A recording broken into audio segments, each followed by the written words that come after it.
오늘 썰전 라이브 인터뷰는 김재원 국민의힘 최고위원입니다. 스튜디오에 나와 있습니다. 안녕하십니까? 안녕하세요. 예. 오늘 새벽에 윤석열 후보와 안철수 대표의 극적인 회동이 있었고요. 네. 전격적인 단일화가 이루어졌습니다. 어제까지만 해도 김재원 최고위원님은 단일화 될 걸로 보셨습니까? 저는 뭐 끝까지 이 단일화 끈을 놓지 말아야 된다는 입장이었고 또 가능하다고 생각했었습니다. 끈을 놓지 말아야 된다는 건 뭐 사실상 당위론적인 얘기고요.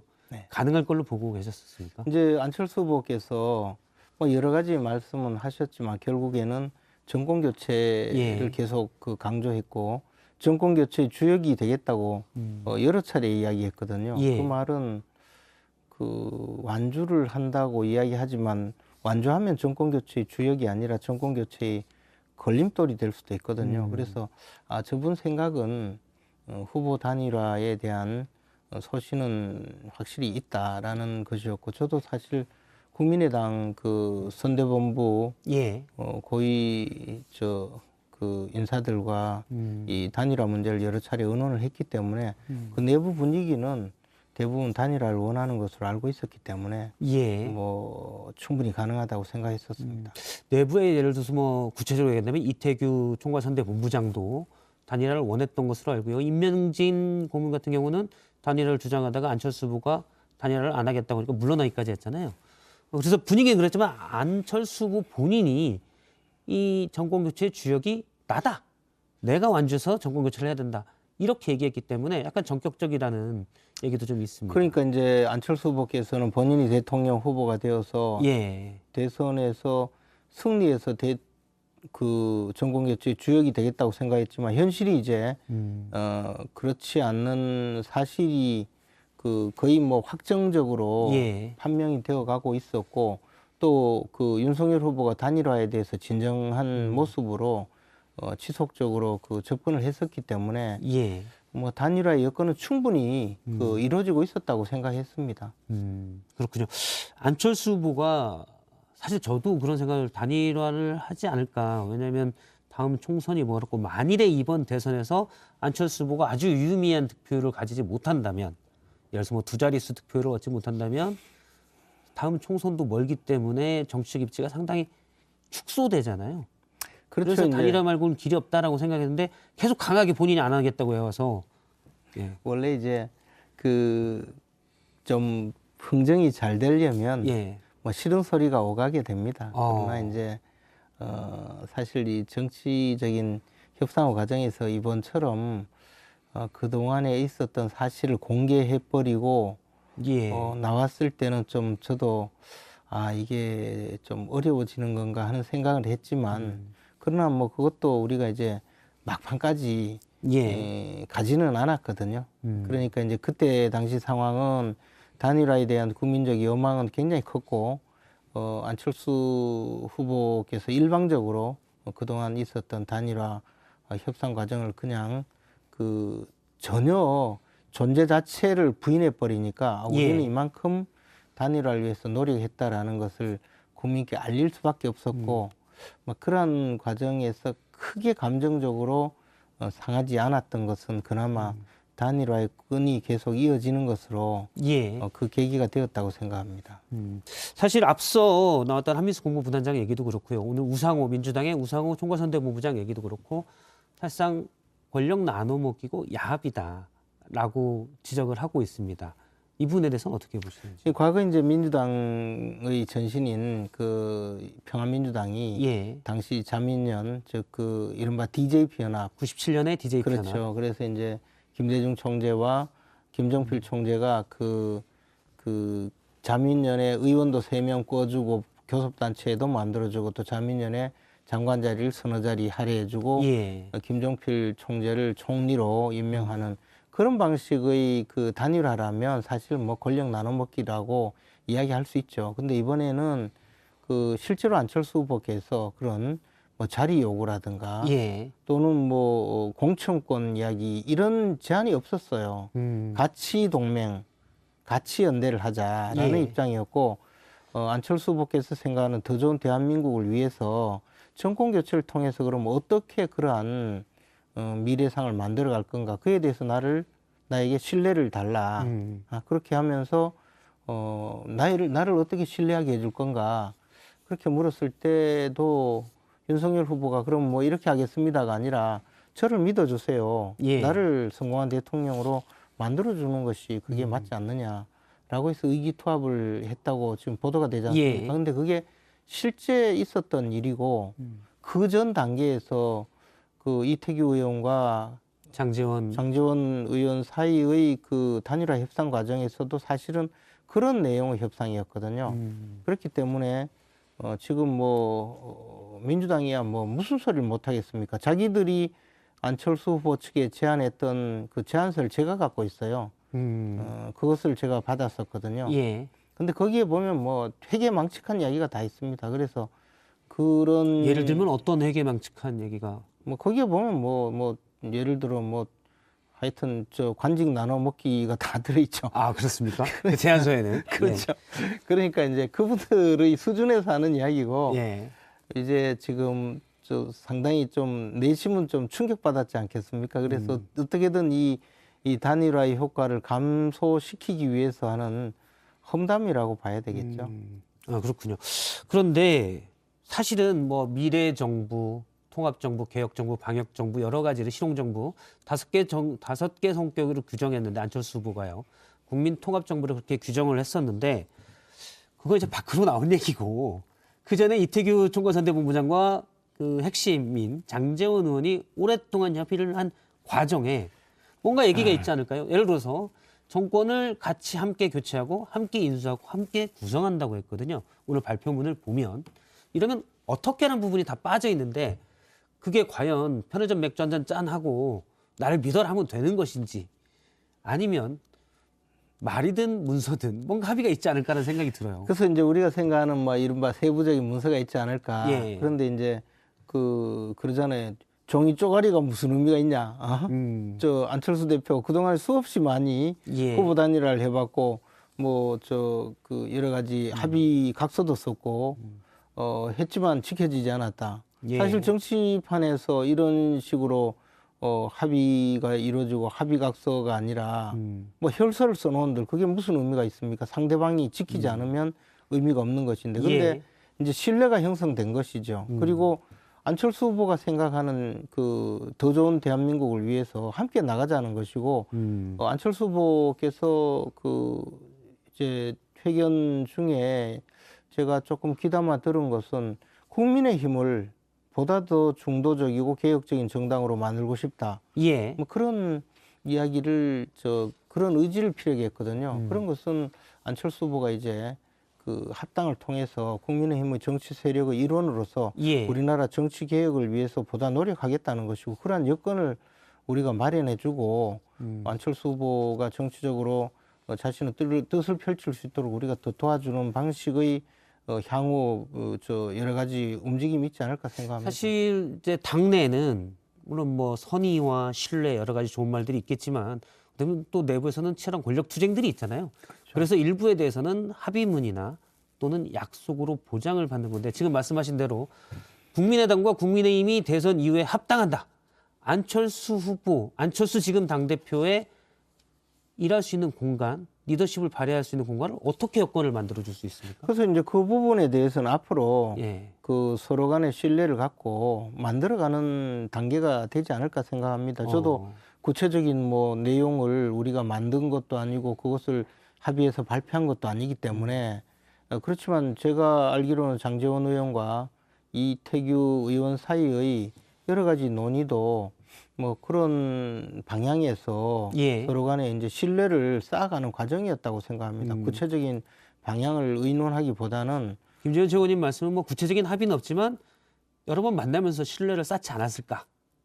그렇죠. 장제원 그리고 그에 이태규 두 대해서 윤석열 후보와 안철수 후보께서도 예.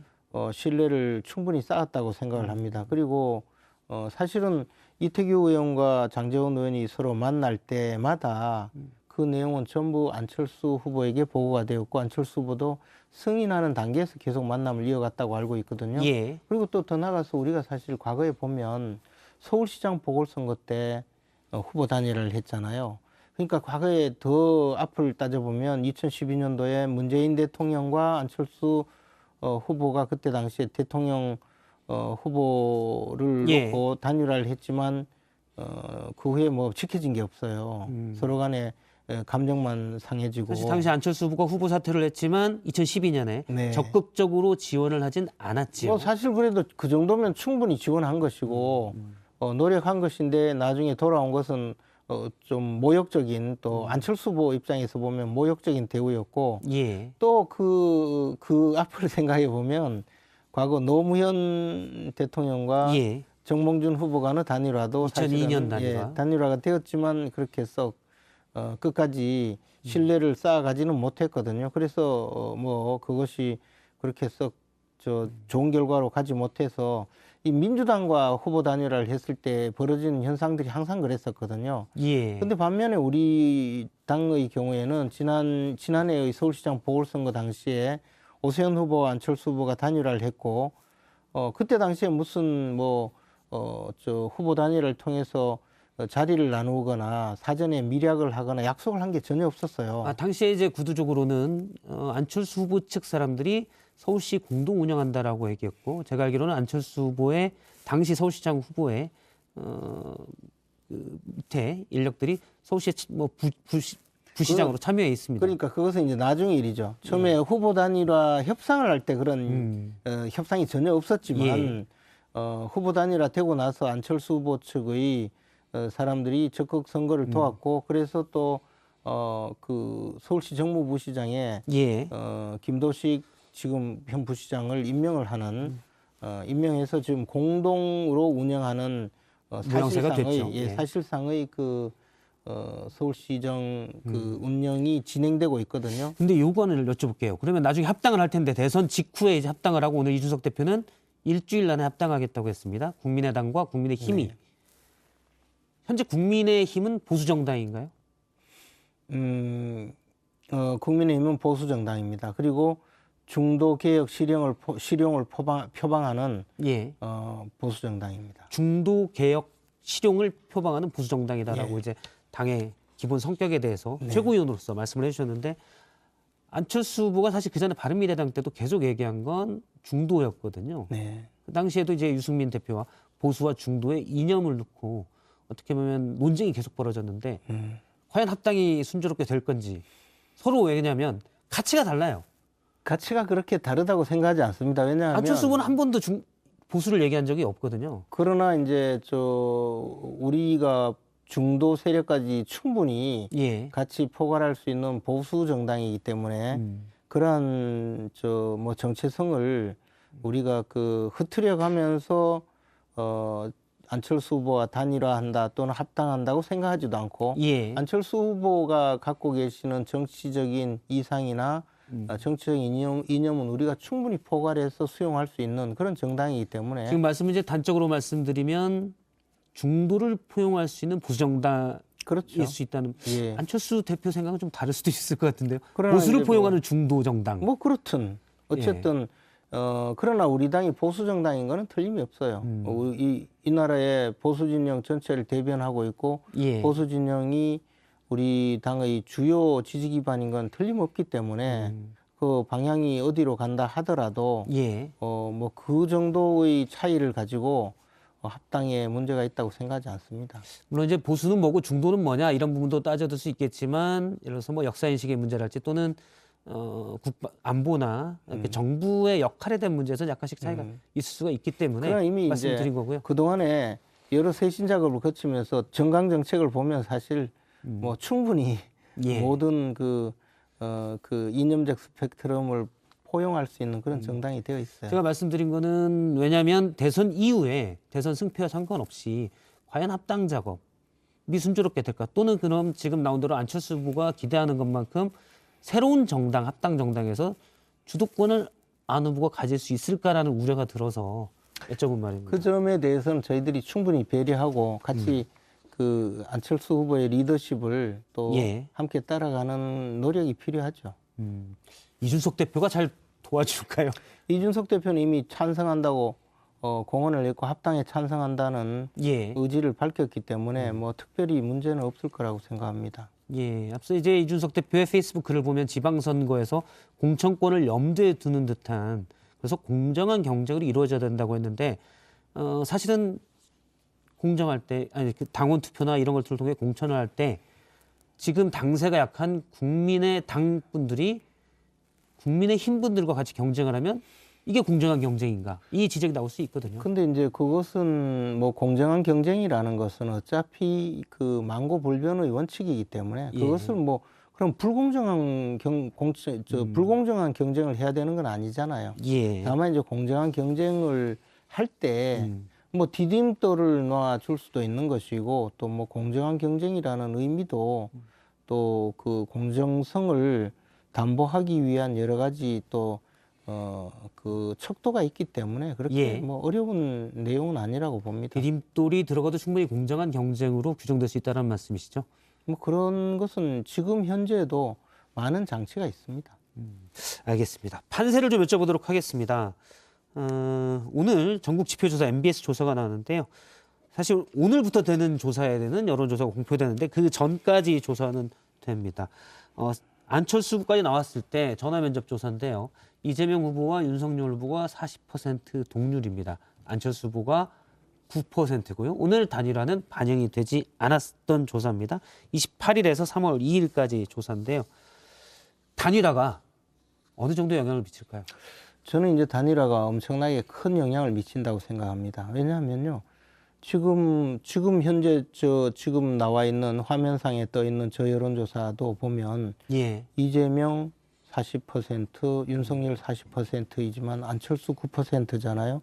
우리가 근데 이제 정권 교체를 원하는 국민들은 전체 50%가 넘는 것이 일반적인 여론조사거든요. 예. 그런데 이제 안철수 후보를 지지하는 분들도 사실은 정권 교체를 원하는 분들이 대부분일 거예요. 그래서 이제 정권 교체를 원하는 분들이 윤석열 후보로 쏠림 현상이 생길 수 있는 계기가 된 것이고 정권 교체를 원하더라도 윤석열 후보에게 지지 의사를 표시하지 못하던 분들은 뭔가 약간의 불만 내지 윤석열 후보에 대한 좀 미흡한 점에 대해서 생각을 했던 것인데 그것이 무엇이든 간에 안철수 후보와의 단일화 장면을 보고 아마 정치력이든 포용력이든 또는 안정감이든 또는 더 나아가서 이제 미래의 그 바람직한 대한민국의 모습을 이끌어갈 지도자의 모습이든 그런 여러 가지 측면을 바라보고 사실은 좀 마음을 정하지 못한 중도지대에 있는 분들이 오히려 지금까지 그 의사표시를 하지 않던 분들도 윤석열 후보에게 안심하고 투표하는 계기가 되었다고 봐요. 단일화가 그렇죠. 정권 교체 여론이 좀 더 붙을 수 있는 하나의 방아쇠 트리거가 될 수 있다는 말씀이시죠. 그렇죠.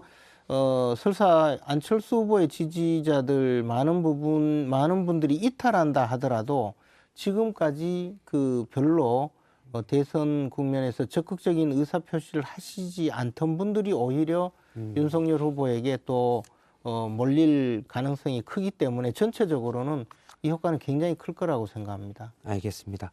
뭐 역풍이 민주당에서는 우상호 본부장에게는 역풍이 불 거다라고 했는데 왜냐하면 진보층도 그러니까 민주당 지지층도 따로 결집할 수 있는 하나의 또 방아쇠가 됐기 때문에 그런 주장도 있고요.